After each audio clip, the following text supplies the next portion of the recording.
السلام علیکم، صبح بخیر، very good morning to all of you, اور تمام تر دیکھنے والوں کو جمعہ بہت بہت مبارک ہو۔ آپ لوگوں نے ویسے کیلنڈر دیکھا ہے؟ اپنا فون کھولیں اور آج کی ذرا ڈیٹ چیک کریں کہ آج ڈیٹ کیا ہو گئی ہے۔ ابھی لگتا ہے کہ 2024 شروع ہوا تھا اور 2024 ختم بھی ہونے والے۔ وقت اتنی تیزی سے گزرا اور ہم لوگ اپنے کاموں میں اتنا مصروف ہو گئے ہیں اور اتنا نفسہ نفسی کا عالم ہے کہ ہمیں پتہ ہی نہیں کہ ایگزیکٹلی ہمارے آس پاس ہو کیا رہا ہے، کیونکہ ایسا ہے کہ ہم سب زندگی کے جھمیلوں میں اتنا مصروف ہیں کہ ہمیں اپنے مصروفیات سے، اپنے کاموں سے، اپنے مشکلات سے سر اٹھانے کا وقت ہی نہیں ملتا۔ یہ بڑا ضروری ہے کہ ہم نظر دوڑائیں، دیکھیں کہ ہمارے آس پاس لوگ کہیں مشکل میں تو نہیں ہیں، اور ضروری نہیں ہے کہ لوگوں کی مشکل کا علاج آپ کی ڈونیشن سے جو ہے وہ ہو جائے گا۔ کہیں کہیں لوگوں کو سن لینا بھی لوگوں کے مشکل کو ختم کرنے کا ایک بہت بڑا سبب بن جاتا ہے۔ اور جیسے آپ لوگ کی طرف سے ہمیں بار بار یہ ریکویسٹ بھی آئی تھی کہ جی جیسے ہم وظائف کا جب شو کرتے ہیں تو ہمیں خدا را ایک ایسا شو دوبارہ کریں جس میں آپ لوگوں کے جو مسئلے مسائل ہیں، اور لوگ کیونکہ آپ انتظار کرتے ہیں کہ کب جمعے کا دن بھی آئے گا، کیونکہ ہمارے ساتھ یہاں پہ ہمارے علماء کا پینل موجود ہوتا ہے، تو آپ لوگ جو پوچھتے ہیں ان کا یہاں سے آپ کو جواب بھی دین اور شریعت کی روح سے ملتا ہے۔ تو آج کا شو بھی اس حوالے سے ہے، جمعے کی فضیلت کے حوالے سے بات کریں گے ہم۔ بے شک جو رب ہے وہی سب ہے، وہ یہ نہیں دیکھتا کہ مانگنے والا کتنا گناہ گار ہے، وہ تو رب ہے اور اسی مطابق لوگوں میں بانٹتا بھی ہے۔ ہمارے ساتھ مفتی نور رحمانی بھائی موجود ہیں، علامہ زامن صاحب ہمارے ساتھ موجود ہیں، ہمارے ساتھ ڈاکٹر عمران الحق کلیاوی صاحب موجود ہیں، ہماری بہت ہی پیاری بہن عائشہ بلال ہمارے ساتھ موجود ہیں۔ آپ تمام تو لوگوں کو السلام علیکم، اور شو میں آپ کو خوش آمدید کہوں گی۔ اور سب سے پہلے جو میں آپ لوگوں سے سوال کرنا چاہوں گی وہ یہی سوال ہے کہ آج کل ہمیں پتہ ہی نہیں چل رہا، ایک تو ٹائم دوڑ رہا ہے، یہ بھی نہیں کہ چل رہا ہو، دوڑ رہا ہے، وقت کا پتہ نہیں چل رہا، اور اس کے ساتھ ہماری زندگی میں بڑی بے سکونی سی آ گئی ہے۔ اس کی کیا وجہ ہے؟ مطلب کسی بھی گھر میں بات کریں، کسی بھی دوست سے بات کریں، سب کو کوئی نہ کوئی پریشانی ہے، بیماری ہے۔ نحمد و نصلی علی رسولہ الکریم، اما بعد، اعوذ باللہ من الشیطان الرجیم، بسم اللہ الرحمن الرحیم۔ قال اللہ تعالی فی القرآن المجید والفرقان الحمید، الا بذکر اللہ تطمئن القلوب۔ صدق اللہ العظیم و صدق رسولہ النبی الکریم۔ تمام تعریفیں اللہ سبحانہ و تعالیٰ کے لیے، اور درود و سلام اللہ کے رسول، ہم سب کے آقا، ہم سب کے مولا، تاجدار مدینہ، تاجدار ختم نبوت، حضور محمد رسول اللہ صلی اللہ علیہ وآلہ وسلم۔ بڑا اچھا سوال کیا بہن آپ نے کہ ہر گھر میں پریشانی، تکلیف، آزمائشیں، اور اس کی کئی وجوہات ہیں۔ آج ہماری جو لائف ہے وہ کافی اسٹائلش ہے، کافی سہولتیں ہیں، جو سہولتیں آج سے 30-40 سال پہلے ہمارے آباء و اجداد کے پاس نہیں تھے، وہ ہمارے پاس ہیں۔ ہمارے پاس اچھے گھر ہیں، اچھی گھڑیاں ہیں، اچھی گاڑیاں ہیں، اچھے موبائل فونز ہیں، لیکن اس کے باوجود اچھے بستر ہیں مگر اچھی نیند نہیں ہے۔ کتنی دیکھیں، اچھے لباس ہیں، سکون نہیں ہے۔ دولت ہے، ذہنی فکری جو ایک آسائش ہوتی تھی وہ آج نہیں ہے۔ ہر طریقے سے سکون والے معاملات آہستہ آہستہ اٹھتے جا رہے ہیں۔ یا قرآن مجید فرقان حمید کی آیت پڑھی، اس میں اللہ فرماتے ہیں الا بذکر اللہ تطمئن القلوب، خبردار سکون ہمارے ذکر میں ہے۔ بے شک نہ دولت میں ہے، نہ شہرت میں ہے، نہ مقام میں ہے، وہ اللہ سبحانہ و تعالیٰ کا ایک خاص فضل ہوتا ہے، وہ ہوتا ہے اللہ کا ذکر۔ اور یہاں ذکر کا معنی یہ ہوتا ہے کہ ہر وہ کام جو اللہ سبحانہ و تعالیٰ کی رضا کے لیے آپ کریں، اس میں اللہ تعالیٰ آپ کو سکون عطا فرماتا چلا جائے گا۔ آج جو سب سے بڑا ایک المیہ یہ ہے کہ ہم اللہ سبحانہ و تعالیٰ کی بارگاہ میں ناشکر بہت زیادہ ہوتے جا رہے ہیں۔ ہم پہلے ایک روٹی کھاتے تو اس میں اللہ سبحانہ و تعالیٰ کا شکر ادا کرتے ہیں، اور آج من حل من مزید کا نعرہ لگا رہے ہوتے ہیں۔ اچھا، شکر ناشکری ایسی بھی ہوتی ہے کہ اگر آپ اگلے کو دیکھ کے اور یہ دیکھ رہے ہو کہ اللہ میں دیکھو اس کے پاس کتنا ہے، یعنی کہ آپ اللہ کی تقسیم پہ آپ راضی نہ ہو تو ناشکری وہ بھی ہے۔ اس میں حسد کا معاملہ آ گیا۔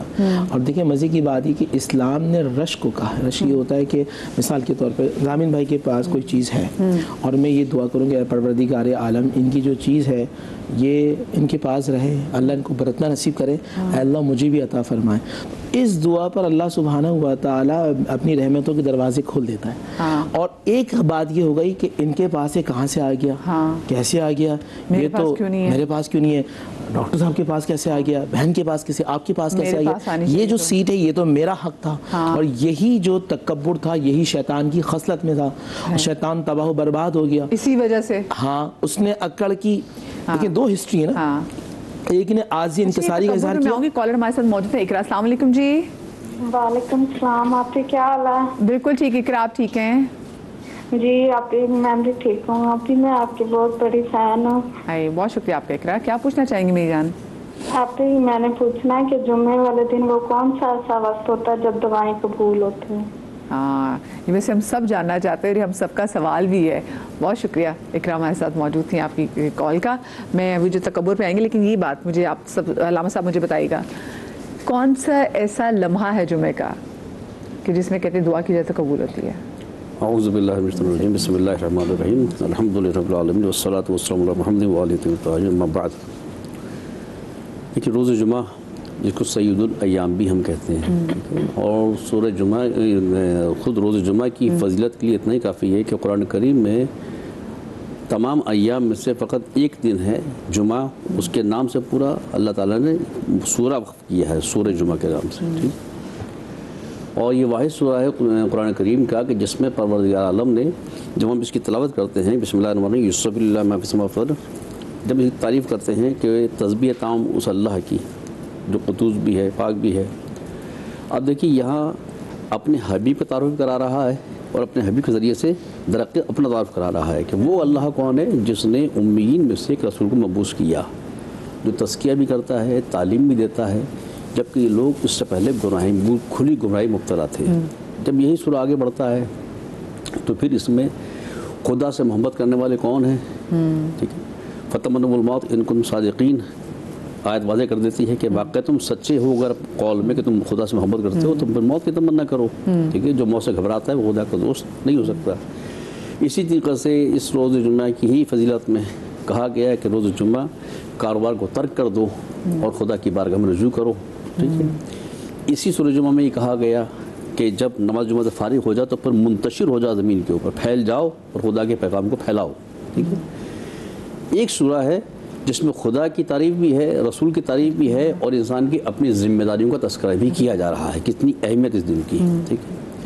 جب یہ دن اتنا اہم ہے تو سوچئے کہ اس کے آغاز سے لے کر اور اس کے غروب ہونے تک اس دن کے پورا ہر سال جو ہے خدا کی رحمتیں برس رہی ہیں اس کے اندر. ٹھیک ہے. جیسے میری بچی نے سوال کیا کہ کون سا لمحہ ایسا ہے. تو پہلی بات تو بتاؤں آپ سے کہ روزانہ ایک لمحہ ایسا ہوتا ہے جس میں پروردگار عالم منتظر ہوتا ہے اپنے بندوں کا. وہ کون سا ہے؟ تہجد کا وقت ختم ہو رہا ہے اور فجر کا وقت شروع ہو رہا ہے. اس کے درمیان کا جو وقت ہے یہ 10 منٹ ہے 15 منٹ ہے 10 ساعت ہے کتنی بھی ہے کسی کو نہیں معلوم. یہ خاص وقت ایسا ہوتا ہے جس میں خدا منتظر ہوتا ہے کہ اس وقت میرا بندہ مجھ سے طلب کرے اور میں دینے کے لیے آمادہ ہوں. ٹھیک ہے. اس ساعت کے بعد روز جمعہ میں خاص طور جمعے کے دن فجر سے لے کر اور نماز جمعہ تک اور اس کے اختتام تک یہ وہ وقت ہے کہ جو مخصوص ہے جمعے کی خاص ساعت و مسجد. ٹھیک ہے. زوال کے وقت کے علاوہ جو زوال کا وقت تھا اس کے علاوہ ہر ساعت وہ ساعت ہے جس میں خدا کی رحمتیں برس رہی ہیں اس کے اندر. اور شاید اس سے پہلے ہم نے کسی پروگرام میں کہا تھا کہ روز جمعہ کی فضیلت کے لیے اتنا ہی کافی ہے کہ معصوم کی حدیث ہے کہ جو شخص چاہتا ہے کہ مرنے کے بعد اس کا جسم قبر میں ہمیشہ ایسا ہی رہے جیسے پہلے دن تھا تو کہا خدا کی رضا سے خدا کی خوشنودی کے خاطر جمعے کے دن 40 جمعے تک غسل کو ادا کرے خدا کی خوشنودی کے لیے. البتہ اس کا وقت معین ہے. یہ نہیں کہ صبح سے لے کر شام تک کر رہا ہے. نہیں ایسا نہیں. فجر کے اذان فجر کے بعد سے جو وقت شروع ہوتا ہے جمعے کا اس سے لے کر اور نماز جمعہ سے پہلے یہ وقت ہے فضیلت کا. اس کے بعد غسل کرے گا تو ثواب ملے گا اس کو. اور ہمارے اول وقت یہی ہے کہ جی اور ہمارے فقہ میں آیت اللہ سستانی کا یہ فتویٰ بھی موجود ہے نماز یعنی خود جمعے کی فضیلت کے لیے کہ جو شخص خدا کی رضا کے لیے جمعے کا غسل کرتا ہے تو اس غسل جمعہ کے بعد اس کو وضو کی ضرورت نہیں ہے. اللہ یعنی اسی غسل کے اندر وہ نماز کو ادا کر سکتا ہے. اچھا کالر ہمارے ساتھ موجود ہے حمیرہ. السلام علیکم جی. السلام ورحمۃ اللہ وبرکاتہ. جمعۃ المبارک آپ سب لوگوں کو. آپ کو بھی بہت بہت مبارک ہو. اور اتنی اچھی بات ہے کہ اس چیز کی تو میں خود بھی کہتی ہوں کہ دیکھیں میں اپنی بھی زندگی ایسی گزری ہے ماشاءاللہ. شادی کو 30 سال ہو گئے الحمدللہ. لیکن جب کچھ نہیں تھا تب بھی خوش تھے ہم میاں بیوی. بہت محنت کی میرے شوہر نے لیکن لوگوں نے جینا تب بھی حرام کیا لوگوں نے جینا اب بھی حرام کیا. آج اللہ کا شکر الحمدللہ سب کچھ ہے تب بھی سکون نہیں ہوتا ہے کہ لوگوں کے اندر بس یہ کیوں ہے کیسے ہے. بھئی محنت کری اللہ نے دے دیا. بہت اللہ کا شکر ادا کرتی ہوں. ہر وقت ہمیشہ چھوٹی چیز مانگی, اللہ پاک نے بڑی چیز سے نوازا. الحمدللہ حج کرا, عمرہ کرا, بچوں نے بھی, ہم نے بھی. لیکن آج جب چیزیں آتی نا تو مدیہ بڑا افسوس ہوتا ہے کہ ہر کوئی اللہ سے مانگے, یہ نہ کہے کہ ہم غریب ہیں, یہ کہے کہ ہم بہت امیر ہیں, اللہ کا شکر ہے. اور پھر یہ کہہ کہ دوسروں کو احساس دلانا کہ تمہارے پاس سب کچھ ہے, ہمارے پاس کچھ نہیں ہے. تو یہ چیزیں بڑی تکلیف دیتی ہیں یہ کہ اللہ کا شکر کیوں نہیں ادا کرتے لوگ, اللہ سے کیوں نہیں مانگتے. آپ کے رشتہ دار, آپ کے عزیز و اقربا آپ سے ایسی بات کرتے ہیں؟ کرتے بھی ہیں. مدیہ سب کچھ ہوتا ہے دنیا میں, وہ کچھ ہو رہا ہے جو ہم نے کبھی سنا نہ دیکھا. بچپن میں اپنی نانی دادیوں سے سنتے تھے, ایک وقت آئے گا خون سفید ہو جائے گا, لیکن مجھے لگ رہا ہے کہ وہی وقت آ چکا ہے گا. پھر بھی اللہ کا شکر نہیں ادا کرتے, اللہ سے نہیں مانگتے. تہجد پڑھتی ہوں, اللہ سے دعائیں کرتی ہوں.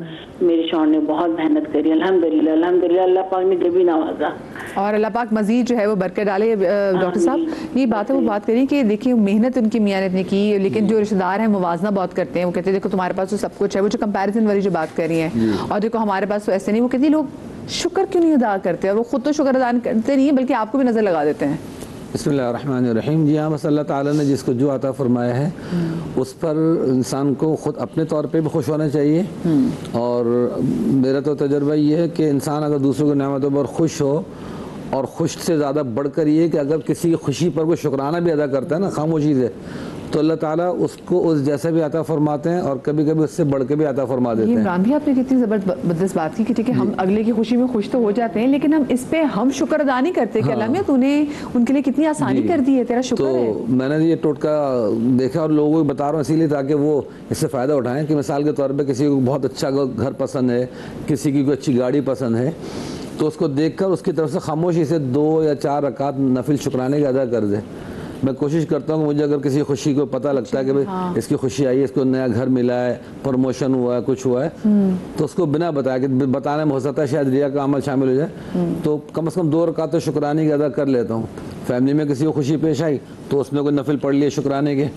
دوسرا ایک دعا ہے, وہ اکثر میں بتاتا ہوں, عربی میں ایک دعا ہے کہ جس طرح مفتی نور صاحب نے شروع میں بیان کیا تھا کہ کوئی چیز کسی کے پاس ہے اور ہمیں بھی اس کی طلب ہو رہی ہے, تو طلب کے ساتھ اس میں اللہ پاک سے ہم عربی میں ایک دعا ہے, اردو میں بھی بول سکتے ہیں, اللہم آتینی مثلی ھذا, اللہ مجھے بھی اسی طرح عطا فرما دے.